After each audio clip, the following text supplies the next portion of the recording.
السلام عليكم ورحمة الله وبركاته. متابعيني الغاليين، النهاردة إن شاء الله نعمل مع بعض أحلى مربى فراولة، وكمان نعمل الزبادو، عصير الزبادو.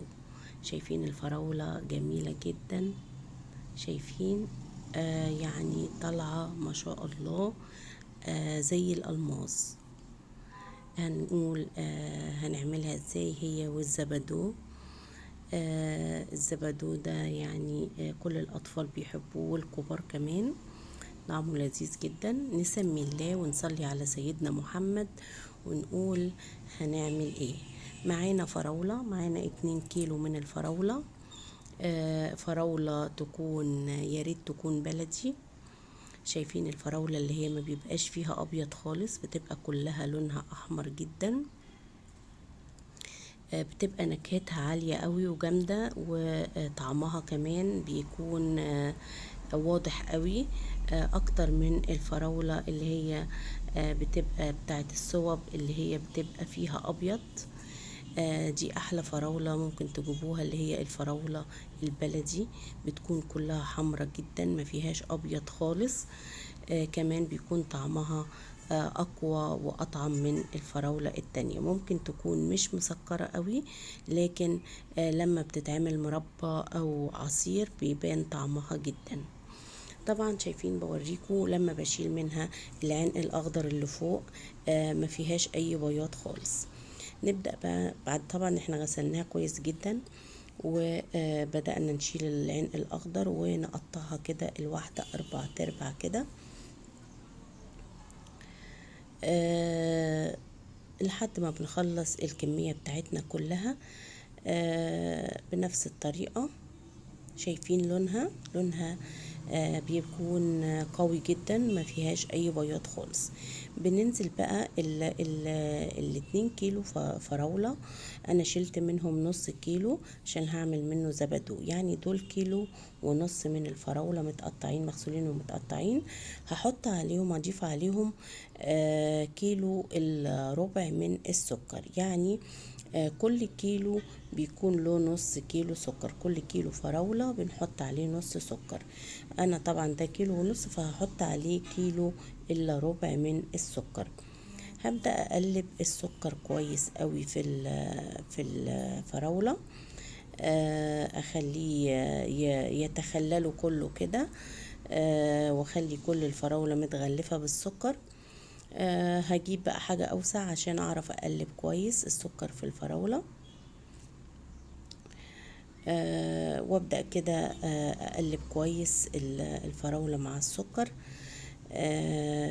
واسيبها بقى. يعني شايفين اهو هقلبه كويس جدا. لازم اتأكد ان السكر غلف كل حبات الفراولة. وكمان المفروض ان انا بحط معلقة من عصير الليمون على كيلو الفراولة، فيبقى الكيلو له نص سكر ومعلقة من عصير الليمون. طبعا ده كيلو ونص، فانا جبت نص ليمونة كبير. تمام، عشان عملت حساب النص كيلو الزيادة في الفراولة. ابدأ اقلبهم كويس كده مع بعض، واسيبهم بقى كده. احط عليهم غطا استرتش او اي غطا، وادخلهم التلاجة لمدة ليلة كاملة، علشان الفراولة تنزل كل ميتها وتدي احسن نتيجة. اقل حاجة تسيبوها مش اقل من 3 ساعات يا جماعة. يعني انا بسيبها ليلة كاملة، بس لو عايزين تسيبوها اقل من كده ما يكونش اقل من 3 ساعات.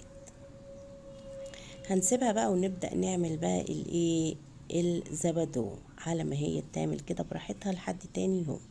هنعمل الزبادو، ما بياخدش وقت خالص. هناخد نص كيلو فراولة، وكوبايتين من الحليب، وعلبتين من الزبادي، والسكر حسب الرغبة. تمام كده. هبدأ بقى احط في الخلاط، في شفشق الخلاط، اللبن والزبادي والسكر الاول. اللبن والزبادي والسكر الاول. وبعد كده نشوف هنعمل ايه. انزل بقى بالحليب، لبن الحليب طبعا انت لو ما عندكيش زبادي ممكن تعملي بلبن رايب، او ممكن بالحليب بس طبعا الزبادي مع الحليب في الزبادو بالذات بيدي تيست عالي قوي، وطعمه بيبقى حلو جدا. هننزل بقى كده علبتين الزبادي مع الحليب، ننزلهم بقى كويس كده علشان نستفيد بكل اللي موجود في علبة الزبادي بتاعتنا، في العلبتين بتوع الزبادي. وبعدين بقى بننزل بالسكر. السكر زي ما قلنا بيبقى حسب الرغبة. طبعا انا بضرب بقى الحاجات دي مع بعضها الاول قبل ما اضيف الفراولة. ليه بقى؟ علشان انا بحب لما اضيف الفراولة ما تبقاش مطحونة قوي. يعني بحب كده اكسرها بس كده بحيث طعمها يبقى واضح في العصير. بتدي طعم اجمل بكتير لما بتبقى مطحونة جدا مع السكر واللبن. شايفين بقى بتبقى متكسرة كده، طعمها حلو قوي. بس كده الزبادو جهز. ونشرب احلى عصير زبادو. ونكمل بقى باقي وصفتنا اللي هي المربى الفراولة. طبعا الزبادو ما حدش بيختلف عليه، الكبار والصغيرين بيحبوه جدا. عملته بقى للأولاد وانبسطوا جدا وبيطلبوه مني كتير جدا. الفراولة بقى جينا تاني يوم بدأت بقى أنزلها في حلة ألمونيا. زي ما انتم شايفين عملت ازاي. نزلت كل المية اللي فيها الصوص كده. انا ما ضفتلهاش اي مية خالص، مفيش اي مية فيها. ده الصوص اللي نزل من السكر مع الفراولة. هحطها بقى في الحلة كده، انزل كل كمية السكر اللي فيها، عشان ده مقدار طبعا لازم نمشي عليه. بنزلها بقى كده واحطها بقى، ارفعها على النار لحد ما تغلي. بعد ما بتغلي كده شايفين الشبورة كده اللي معمولة على الحلة، مشبرة كده من السقعية اللي كانت في التلاجة. هسيبها بقى تغلي. وبعدين بتبدأ تطلع الريم بتاعها كده فوق على الوش، رغاوي كده بيضة. طبعا دي بتتشال، لكن مش بشيلها اول ما بتتعمل كده، بفضل اسيبها كده تغلي مدة ربع ساعة كده.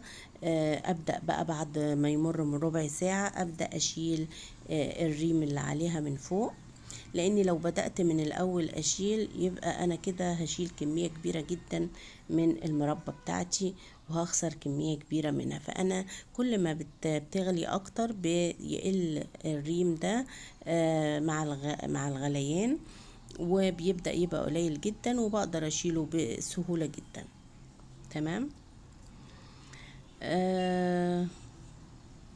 نشيل كل كمية الريم اللي على وش المربى، وكل مدى بنحس ان هي بتتقل اكتر في الحلة اهو. بوريكم كده يعني الصوص بتاعها بدأ يتقل.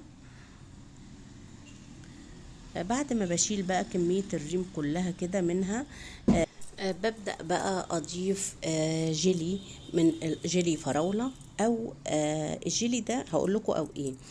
الجيلي ده بيكون منه معلقة لكل كيلو، فانا هحط معلقة وربع كده من او معلقة ونص من الجيلي الفراولة. تمام كده. ممكن بقى بديل جيلي الفراولة تحطوا معلقة من النشا. تمام. لكن انا بصراحة بحط مع مربى الفراولة بالذات جيلي فراولة، بيديها طعم حلو قوي. بعد كده بقى بيكون مر من نص ساعة لساعة إلا تلت، لحد ما تاخد القوام بتاعك كده على حسب النار بتاعتك. بتبدأي بقى ترفعيها من على النار لحد ما تهدى خالص، وتكوني مجهزة البرطمانات اللي انتي هتعبي فيها. تكون متعقمة. طبعا بنولع الفرن وبنحطها كده تتعقم، وبعدين بنسيبها تبرد ونعبي فيها المربى برضو بعد ما المربى تبرد. يعني لازم كمان البرطمان يكون بارد والمربى تكون باردة. كل ما بتبرد بقى بتاخد القوام الحلو. زي ما انتوا شايفين كده، لون خطير جدا، وطعم يجنن وريحة حلوة قوي قوي. كده الفراولة بتاعتنا خلصت، عملت كمية حلوة قوي. عملت حوالي 2 كيلو من المربى. حاجة احنا عاملينها بايدينا، ضامنين نظافتها ومطلعين احسن نتيجة فيها. بجد حلوة، جربوها. واستودعكم الله، والسلام عليكم ورحمة الله وبركاته.